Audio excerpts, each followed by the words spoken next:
Well, we had been living in the UK, my husband and I, and we knew that the organic baby food market over there was huge, and it really wasn't here. So that was probably the first thing. And then we had our children, and I was making all my own baby food at home, and I was always adding superfoods to the baby food, adding kale, adding broccoli, and there just wasn't that sort of thing available on the market. So I would say that's what instigated it, and then we just moved forward, and now that's the type of baby food that we make for Love Child Organics. What did we overcome? Gosh, financing.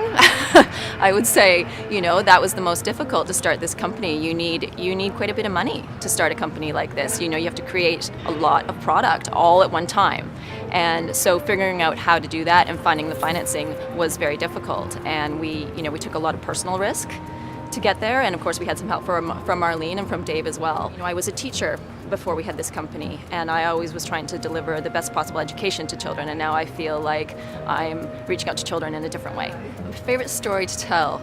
I don't know if it's really one story.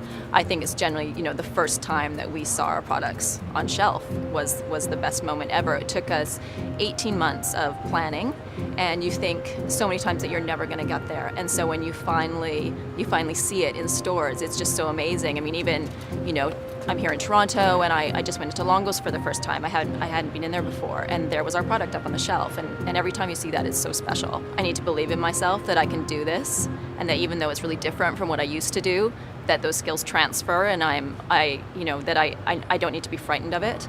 And I think just doing that and really believing that I can dig deep, and even though it's a completely different experience from what I'm used to, it all relates.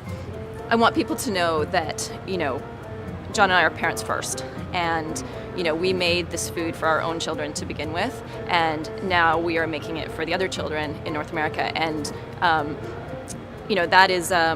that's a privilege.